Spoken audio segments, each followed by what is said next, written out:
Estou gravando aqui, que eu tinha esquecido. Então, entre o púbis e a bexiga fica localizado um recesso de peritônio, que é o fundo de saco ou recesso pré-vesical. Entre a bexiga e o útero, o recesso ou escavação vésico-uterina. E entre o útero e o reto, a escavação reto-uterina. Escavação reto-uterina, essa que é a escavação ou recesso de peritônio mais profundo ou de maior profundidade quando o indivíduo se encontra em posição ortostática. Então, se você estiver em posição ortostática e tiver algum acúmulo de líquido dentro da cavidade peritoneal, esse líquido tende a se acumular nesse fundo de saco reto-uterino, que também é chamado de fundo de saco de Douglas. Nessa figura, nós também observamos a posição do útero.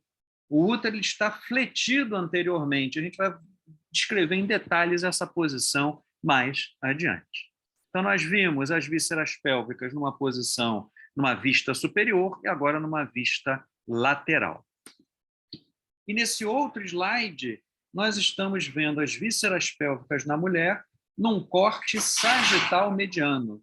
E nesse corte sagital mediano, nós observamos a bexiga com a uretra, a relação que a bexiga mantém com o útero, e nesse corte nós observamos que o útero ele apresenta, principalmente, ele é formado principalmente por musculatura. Esse músculo que forma o útero, que constitui o útero, é o miométrio, e na parte interna do útero, revestindo o chamado canal uterino, nós observamos o endométrio. Então, esse canal uterino, ele se comunica com a vagina, como nós estamos observando aqui nesse slide. E essa relação da vagina com o útero, ela forma um espaço, um recesso, que eu estou apontando aqui, que é o chamado fórnix vaginal. Então, fórnix vaginal é um recesso entre o útero e a vagina. Ele é mais pronunciado posteriormente do que anteriormente. E essa parte posterior do fórnix é chamado de fórnix vaginal posterior. A parte anterior do fórnix é o fórnix vaginal anterior. Outro detalhe importante é a íntima relação que a vagina mantém com a uretra, mas isso será abordado também mais adiante, ainda hoje. Vamos falar sobre a posição do útero. Então, como nós vimos, o útero ele tem uma íntima relação com a bexiga. E se nós observarmos, o útero, se nós traçarmos duas linhas imaginárias, uma no maior eixo vaginal e outra no maior eixo, o que nós observamos é que, se nós compararmos o eixo uterino com o eixo vaginal, o útero ele está fletido em relação ao eixo vaginal. Ele tem uma flexão anterior em relação ao eixo vaginal. E se nós analisarmos o próprio maior eixo longitudinal do útero, o útero ele faz uma flexão em relação ao seu próprio eixo. Então, na verdade, o útero ele apresenta duas flexões. Uma flexão em relação ao eixo vaginal e uma flexão em relação ao seu próprio eixo. E essas duas flexões elas são feitas anteriormente. Por conta disso, nós dizemos que o útero ele possui uma posição de antiverso flexão. Antiverso flexão. O que quer dizer? Que ele é fletido para frente duas vezes. Fletido em relação ao seu próprio eixo, fletido em relação ao eixo vaginal. Então, o útero possui essa posição de antiverso flexão, posição essa que pode apresentar algumas variações anatômicas, que nós vamos comentar. Só comentando antes disso, essa relação do útero com a bexiga, ela explica algumas intercorrências. Por exemplo, no início da gravidez, quando o útero começa a aumentar de volume, começa a crescer, ele comprime a cúpula da bexiga. E é por isso que no início da gravidez, a paciente ela acaba tendo um aumento da frequência urinária. Isso se deve à relação que o útero mantém com a bexiga. Nesse slide, nós observamos novamente o fórnix vaginal posterior, o fórnix vaginal anterior.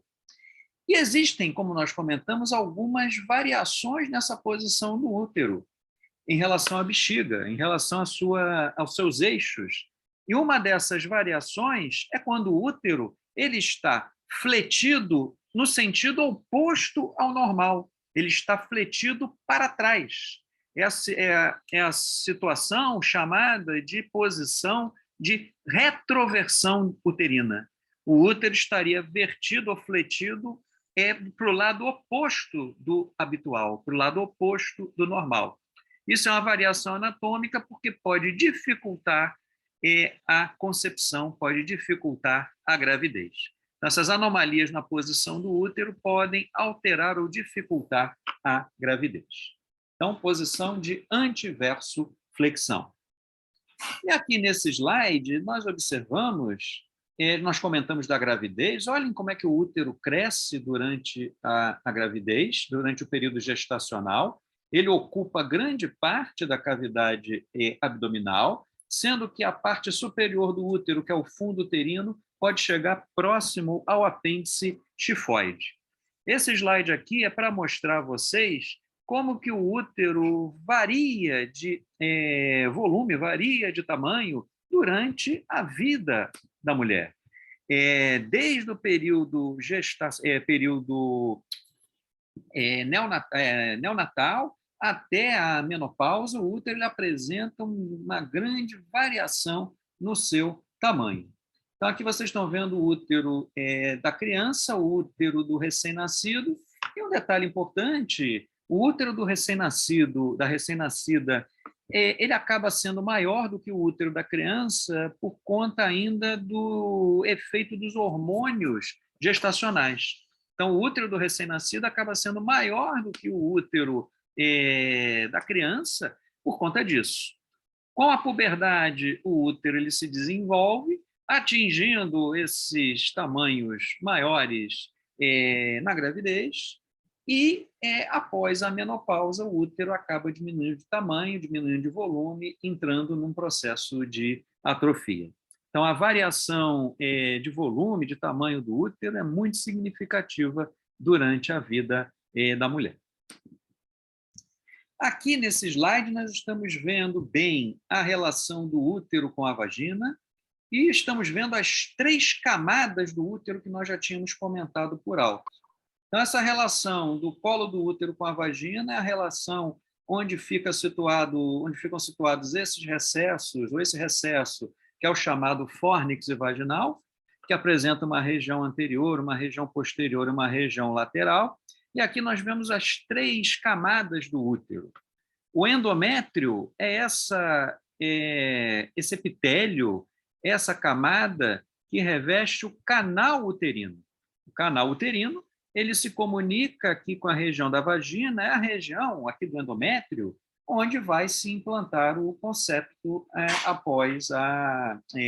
durante o período gestacional. É aqui que vai se desenvolver o concepto. A maior parte do útero, a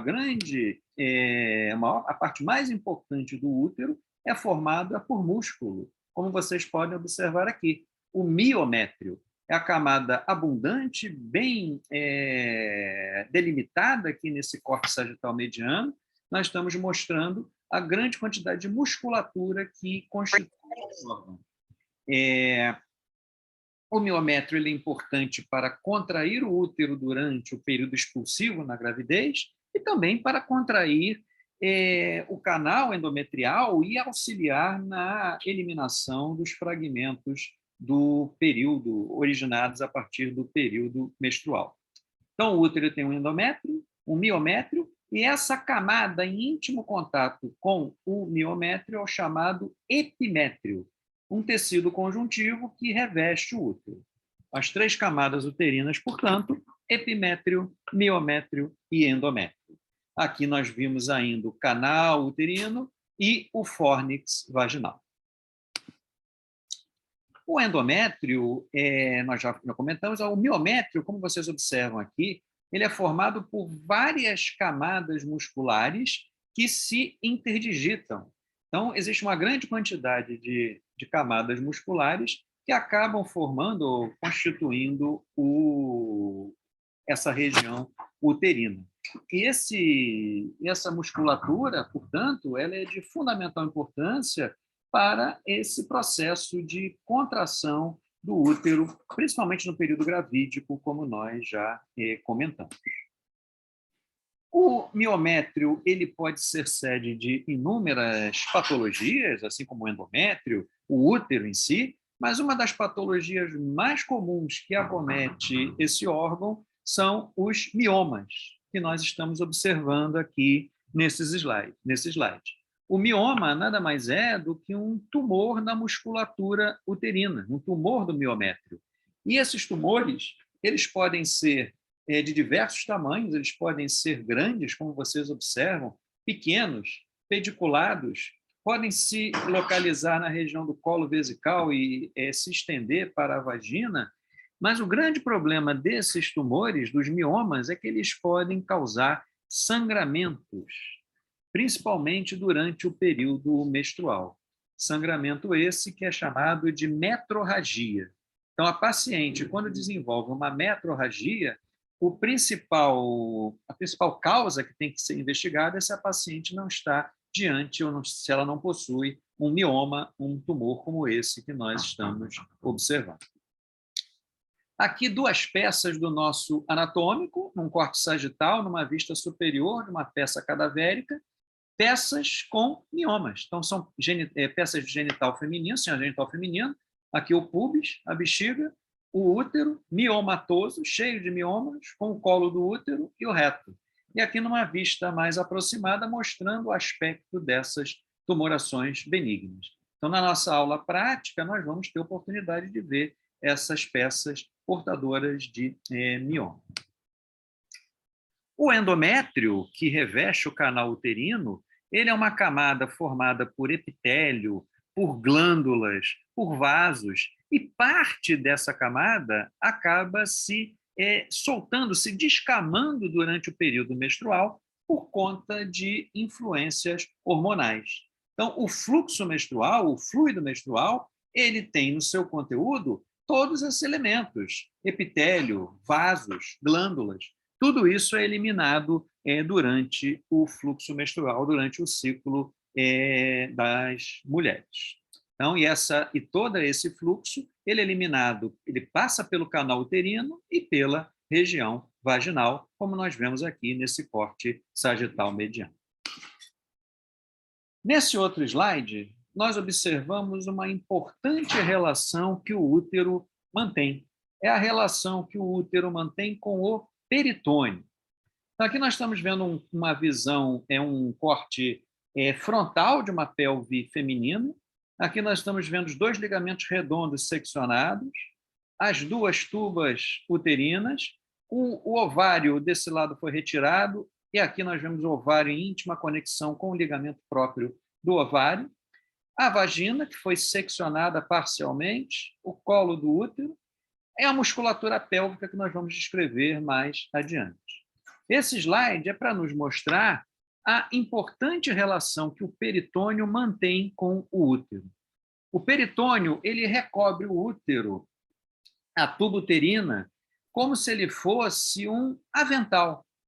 Ele recobre, ele tem duas lâminas, uma lâmina anterior e uma lâmina posterior, recobrindo o útero. E essa porção do peritônio que recobre o útero e seus anexos, a tuba uterina e o ovário, são chamados de anexos uterinos. O peritônio, essa parte do peritônio que cobre o útero e seus anexos, é chamado de ligamento largo do útero. Ligamento largo do útero. E esse ligamento largo, ele vai receber um nome específico de acordo com o órgão com o qual ele está se relacionando. Por exemplo, a parte do ligamento largo que se relaciona com o útero é chamada de mesométrio. Mesométrio. A parte do ligamento largo, quando eu falo ligamento largo, eu estou me referindo ao peritônio que recobre essas estruturas. A parte do ligamento largo que se relaciona, que recobre as tubas uterinas, é chamada de mesosalpinge. E a parte do ligamento largo que recobre ou se relaciona com o ovário é chamada de mesovário.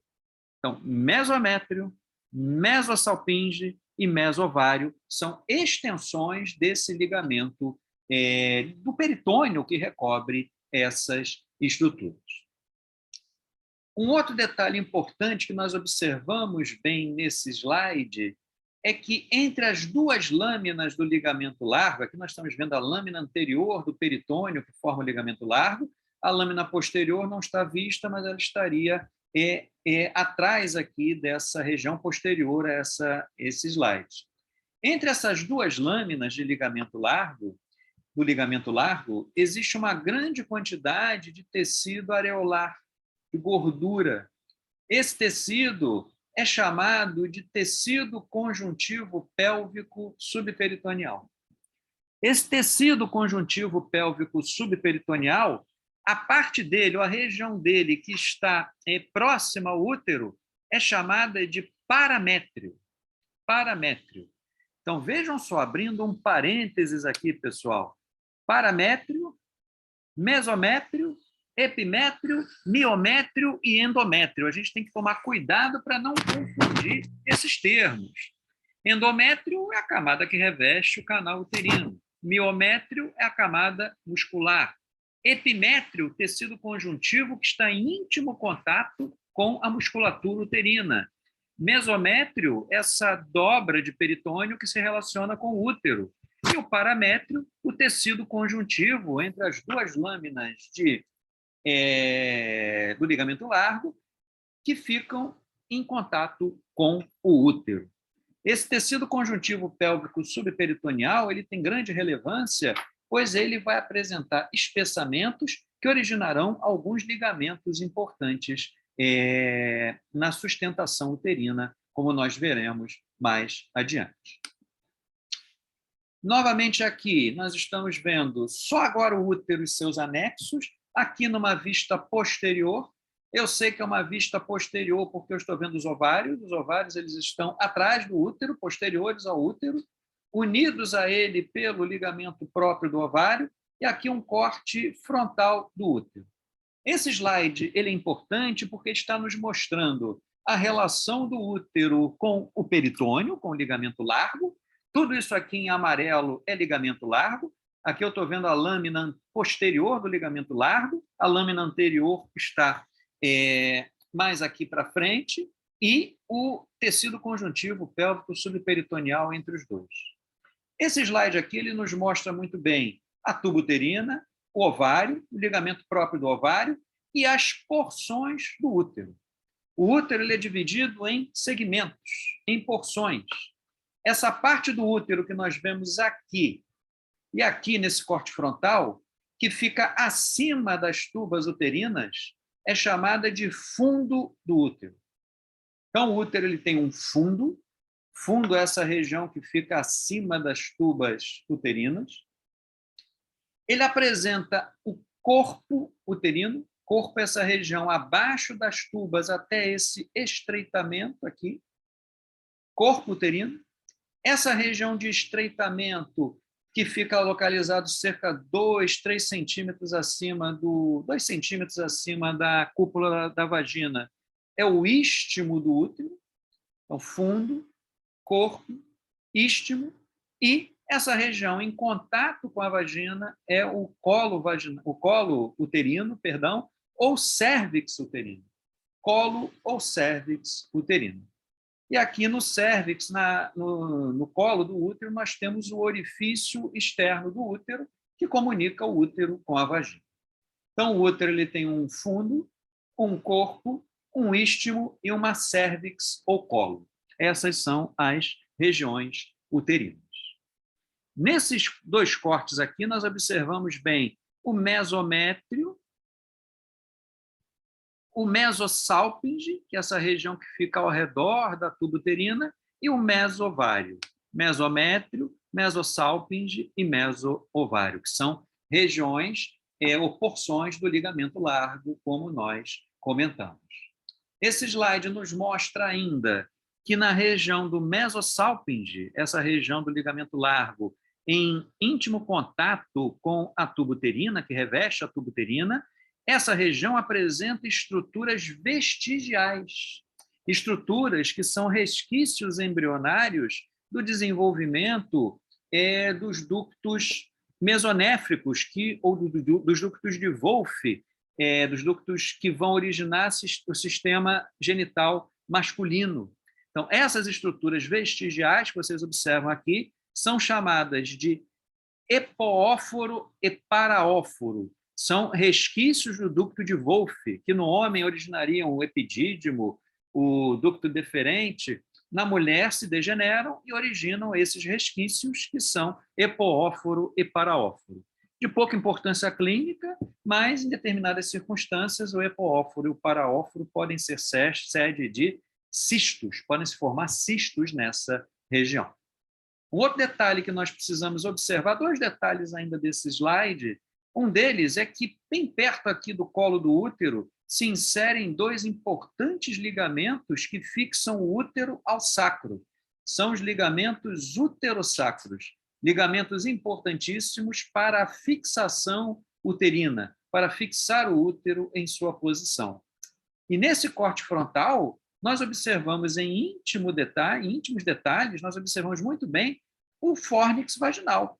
Fórnix é toda essa região ao redor do colo do útero, então nós estamos observando muito bem essa região do fórnix vaginal nesse corte frontal. O colo do útero, ele apresenta um orifício, que é o orifício externo do colo do útero, que aqui está muito bem visto, e nós temos que lembrar que por esse orifício vai passar o concepto durante o período expulsivo do parto. Então, durante o período gestacional, ou ao final do período gestacional, esse orifício do colo do útero ele se dilata e permite a passagem do feto.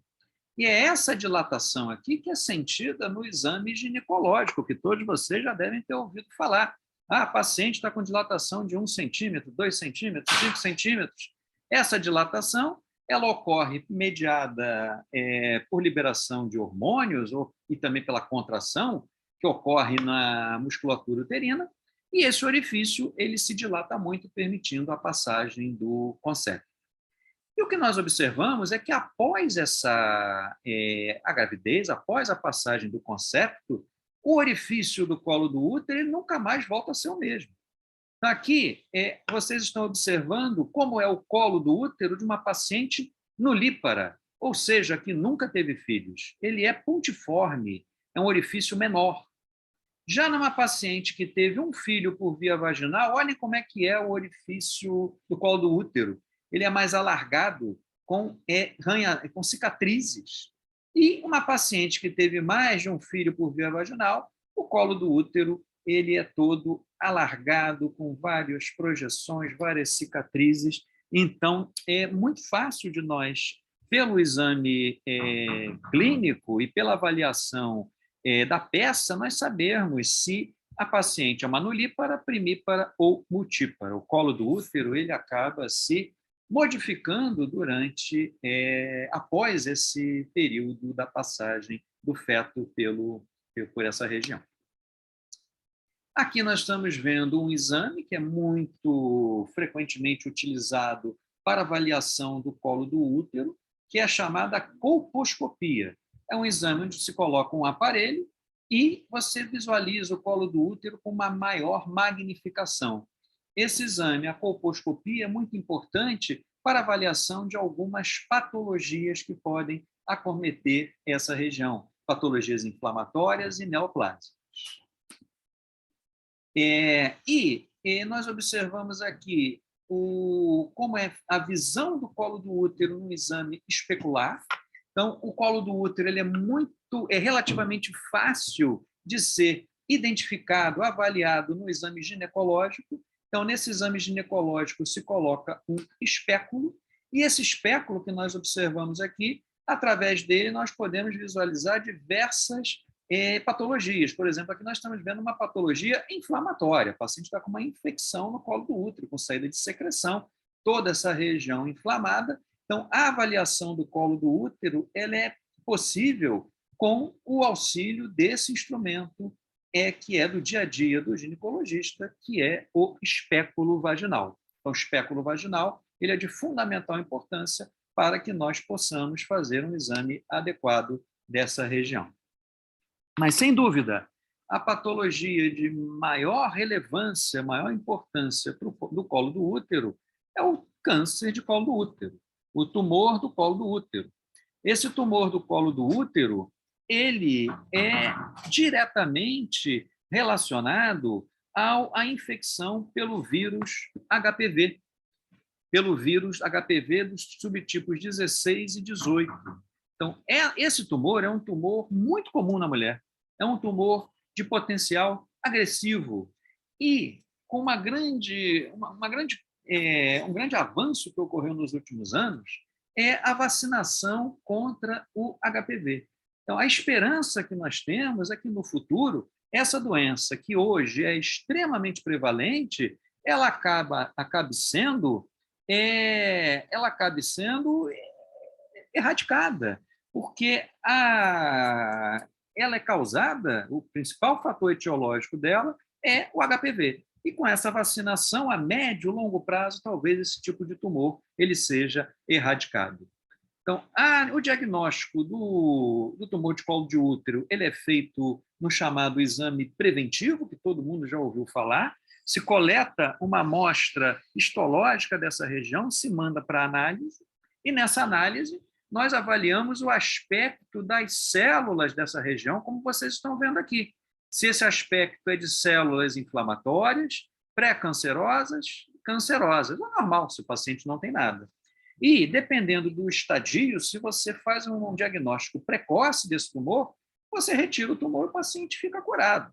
Mas se, por exemplo, o paciente já chega num estadio desse que vocês estão vendo aqui, com um tumor avançado, invadindo o reto, invadindo bexiga, muito pouco você vai ter o que oferecer para esse paciente. Para vocês terem uma ideia, esses tumores de colo do útero, nós que trabalhamos na linha de frente, na urologia, por exemplo, são tumores que nós vemos com muita frequência, porque esses tumores, ainda hoje, infelizmente, eles são diagnosticados tardiamente. E esses tumores eles acabam comprometendo ou invadindo a bexiga, invadindo principalmente a região do trígono vesical. E esses tumores, com essa invasão do trígono vesical, eles levam a uma obstrução do fluxo urinário. O paciente não consegue mais urinar porque os ossos ureterais eles são invadidos por essa tumoração. E o paciente chega na emergência ou no hospital já com uma grande hidronefrose e em insuficiência renal aguda, ou às vezes até mesmo crônica. E nós temos que tratar esse paciente fazendo uma derivação urinária, fazendo uma nefrostomia. Então, é um tumor que causa muitos problemas para a paciente que pode ser evitado se diagnosticado precocemente.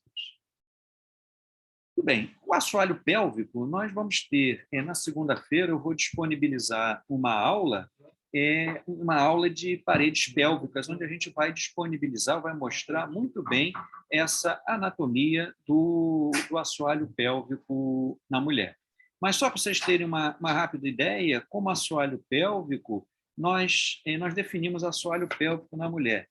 O peritônio, que está localizado na cavidade pélvica, com o tecido conjuntivo pélvico subperitoneal, localizado entre as duas lâminas do ligamento largo que nós comentamos, o diafragma pélvico disposto longitudinalmente na pelve, como vocês estão observando, e o diafragma urogenital disposto transversalmente e o períneo localizado mais superficialmente. Todos esses elementos constituem o assoalho pélvico na mulher, mas ele será em detalhes abordado na aula de paredes pélvicas que eu vou disponibilizar na segunda-feira para vocês. Aqui nós observamos, é só para do assoalho pélvico, eu vou precisar tecer um comentário agora, porque vai ser importante para a aula de hoje. Aqui vocês estão vendo o tecido conjuntivo pélvico subperitoneal, ele apresenta espessamentos, ele origina ligamentos, e dois desses ligamentos são muito importantes para nós. O ligamento útero-sacro, observem esse desenho esquemático, pessoal. É um desenho esquemático mostrando a bexiga, mostrando a região do istmo, da transição do istmo com o colo do útero e o reto. E aqui nós observamos vários ligamentos originários desse tecido conjuntivo pélvico subperitoneal. E dois deles merecem destaque. O ligamento útero-sacro, que vocês observam aqui, que unem o útero nessa região de transição do istmo com o cérvix até o sacro, na altura de S3, S4 aproximadamente, e esses ligamentos laterais que vocês observam aqui, que são os ligamentos cervicais transversos ou ligamentos de McEnroe, cervicais laterais, cervicais transversos ou ligamentos de McEnroe. Esses ligamentos cervicais transversos são importantes para a fixação do útero em sua posição. E uma importante relação anatômica que esse ligamento apresenta é que por sobre ele passa a artéria uterina, como vocês estão observando aqui. Então, a artéria uterina ela passa por cima do ligamento cervical transverso. E nesse corte aqui nós observamos a artéria uterina passando em cima do ligamento, por cima do ligamento cervical transverso, e o ureter. O ureter ele tem íntima relação com a artéria uterina, e esse cruzamento ocorre justamente aqui na região do ligamento de McEnroe. Todo o restante da anatomia das paredes pélvicas será vista na aula que eu vou disponibilizar segunda-feira. Mas só para vocês terem uma ideia da importância dessa musculatura íntegra, desses ligamentos íntegros, se o paciente tem algum problema nessa sustentação das vísceras pélvicas, as vísceras elas perdem a sua posição habitual, levando aos chamados prolapsos pélvicos. Aqui nós estamos vendo uma cistocele, que vulgarmente os leigos chamam de bexiga arriada. A bexiga perde a sua sustentação e desenvolve-se uma cistocele, que geralmente é associada à incontinência urinária na mulher. E aqui vocês estão vendo um prolapso uterino. O útero ele perdeu sua sustentação, perdeu sua fixação e acabou se deslocando, se prolapsando para a região perineal. Então, isso é só para vocês entenderem, só para vocês terem uma ideia de como é importante esse assoalho pélvico para a sustentação das vísceras pélvicas femininas. Muito bem. A vascularização é do útero e de seus anexos. A artéria que irriga o útero é a artéria uterina. A artéria uterina, sim, mas a principal artéria que vai irrigar útero, vagina, tubo uterino e ovário, principalmente, é a artéria ilíaca interna. A artéria ilíaca interna é a principal fonte de vascularização arterial do sistema genital feminino. Então, da artéria ilíaca interna se origina a artéria uterina, que vocês estão observando aqui, e a artéria vaginal, geralmente uma ou duas artérias vaginais. Então, a artéria uterina e as artérias vaginais se originam da ilíaca interna. Uma outra artéria que é muito importante para a vascularização, principalmente do ovário e da tuba, é a artéria gonadal ou ovariana, que é ramo da aorta. Então, a artéria gonadal ou ovariana ela é muito importante para a vascularização, principalmente do ovário e da tuba. E a artéria ovariana ou gonadal, ela mantém uma íntima anastomose, uma importante anastomose com a artéria uterina, e a artéria uterina também se anastomosa com as artérias vaginais. Então, todas essas artérias fazem uma ampla anastomose. A artéria uterina é uma artéria bastante calibrosa. E ela, como vocês observam aqui, nessa visão lateral da pelve, aqui vocês estão vendo a bexiga, a uretra, o ureter, o útero, a artéria ilíaca interna e a artéria uterina. A artéria uterina ela passa por cima do ureter, ela passa por sobre o ureter, mantém uma íntima relação com o ureter. E essa relação da artéria uterina com o ureter acaba tendo grande importância cirúrgica, principalmente se o paciente precisar fazer uma histerectomia, que é a retirada do útero. Então, a retirada do útero, a histerectomia, o ponto principal dessa cirurgia consiste na ligadura, na amarradura da artéria uterina. E quando você vai fazer essa ligadura da artéria uterina, a principal complicação que pode acontecer é a ligadura, a secção inadequada do ureter.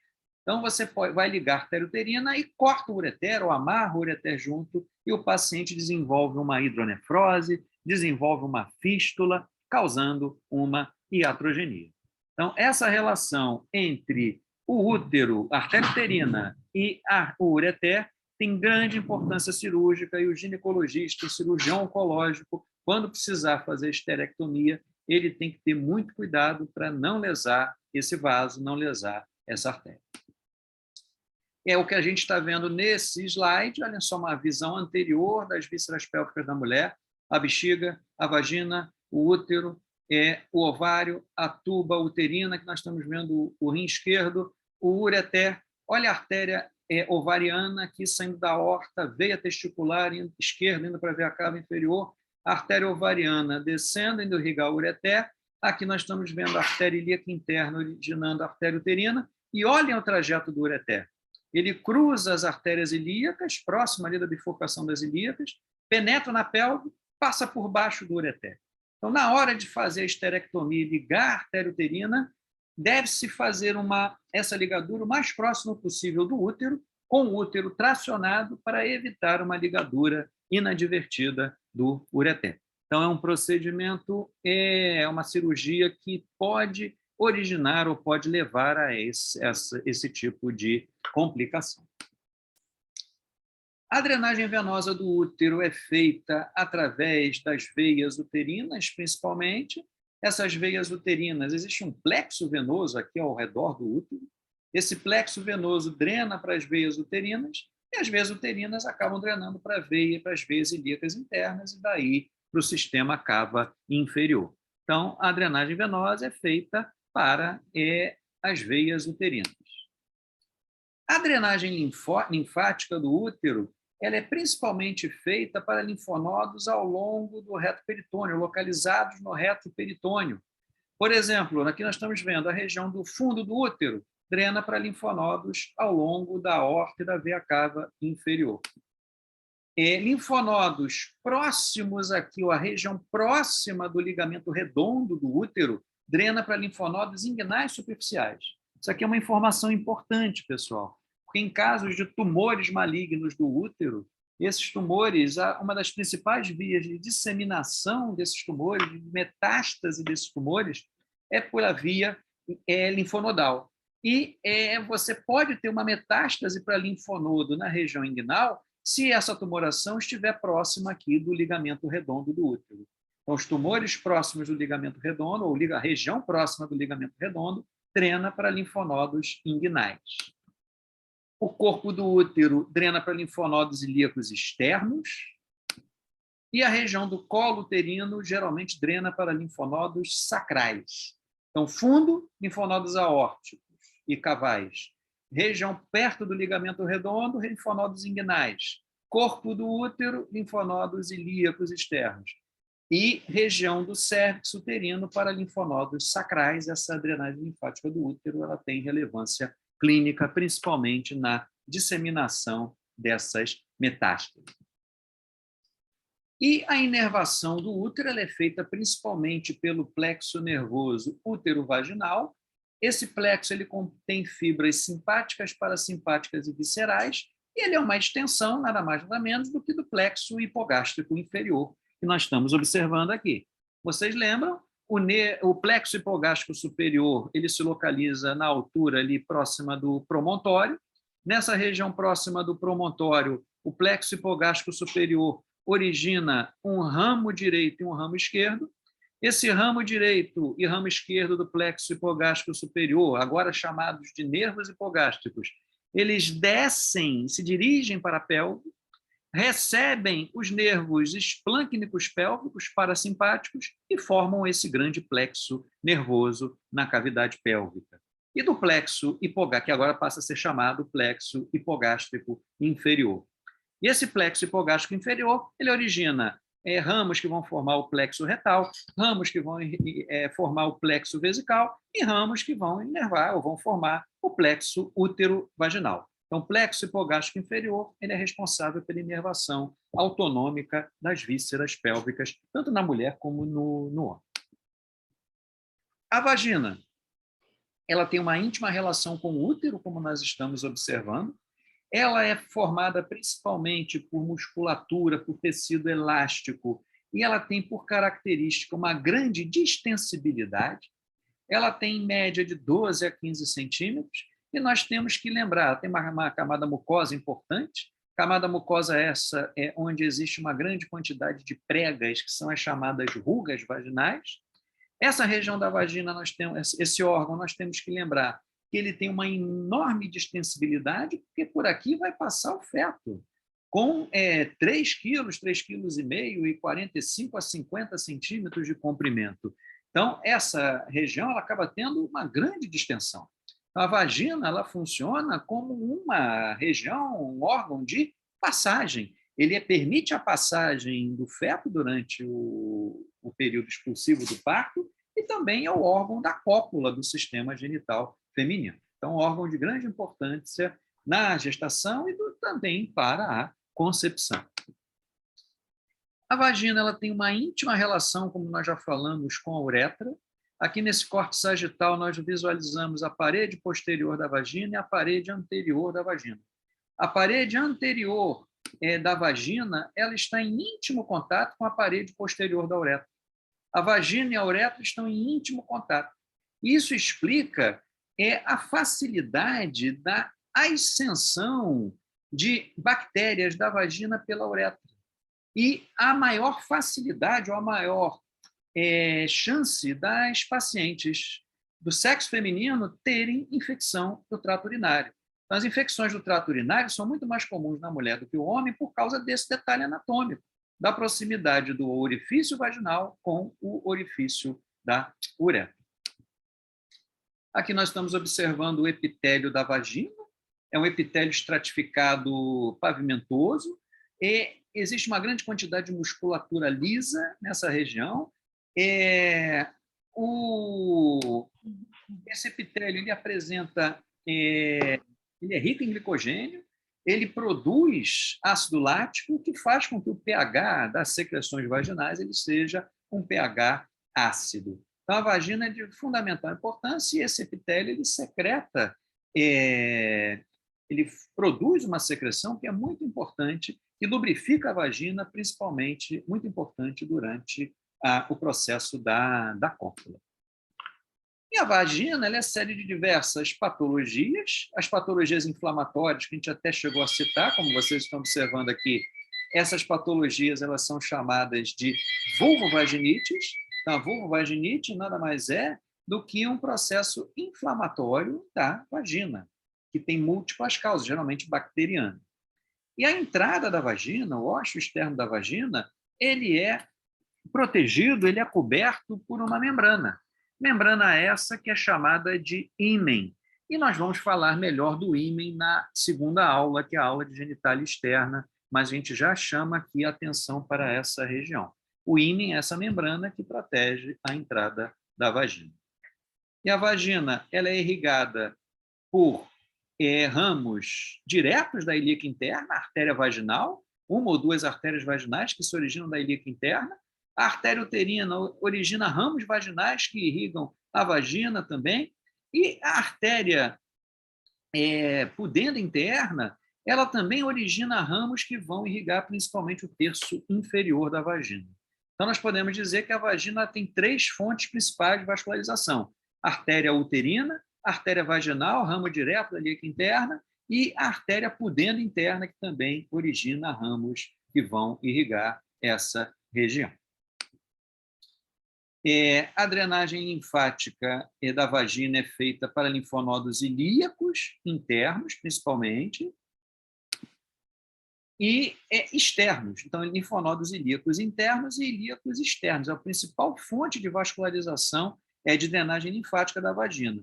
Mas nós devemos lembrar também que o terço distal da vagina então aqui ele também drena para linfonodos sacrais e ilíacos comuns, mas o terço distal da vagina também drena para linfonodos inguinais superficiais.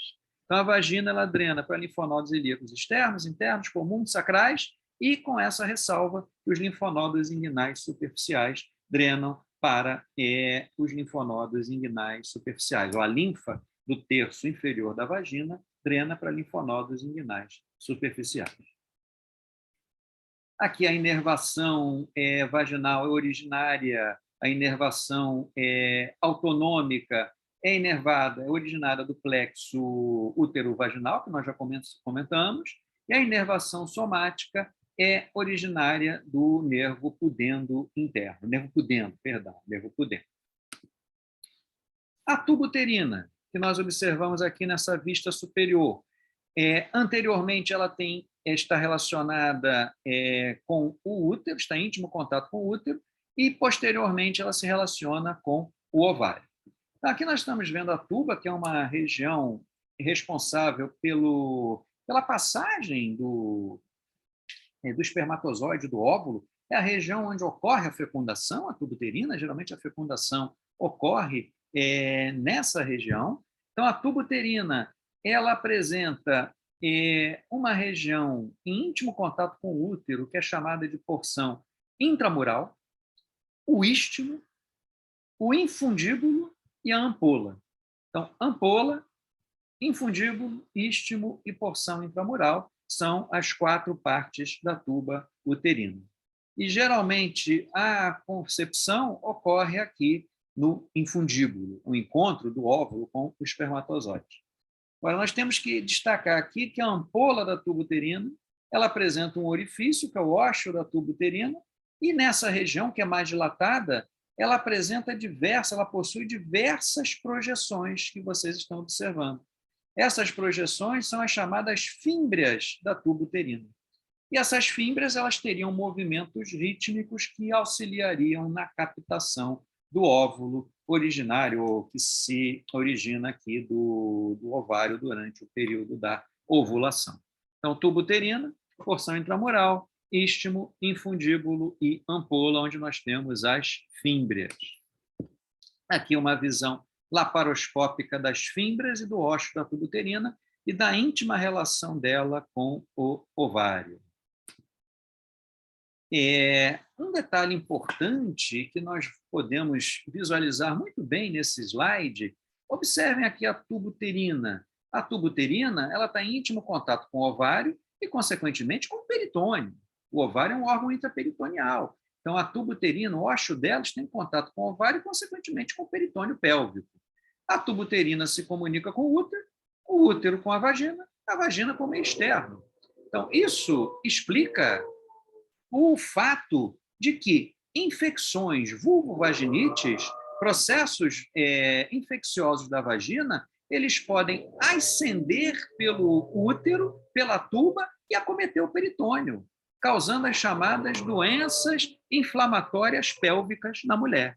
Então, a mulher ela pode ter doenças infecciosas inflamatórias pélvicas originadas a partir de infecções vaginais, as vulvovaginites. Isso se explica justamente por essa comunicação que a cavidade pélvica da mulher tem com a vagina, em última instância. Coisa que não acontece no homem. E aqui nós estamos observando o processo da concepção, o óvulo e o espermatozoide se encontrando na tuba uterina, geralmente no infundíbulo ou no istmo, e, geralmente, esse óvulo ele vai se implantar no corpo uterino. Se esse óvulo, após a concepção, se implantar em qualquer outro lugar que não no corpo uterino, a isso nós chamamos de gravidez ectópica. O óvulo ele pode se implantar na tuba, pode se implantar no fundo do útero, pode se implantar no colo do útero, na cavidade peritoneal, no ovário, enfim, qualquer outro local que não seja o corpo uterino, a isso nós chamamos de gravidez ectópica. E E o local de gravidez ectópica mais comum é quando o óvulo se implanta na tuba uterina.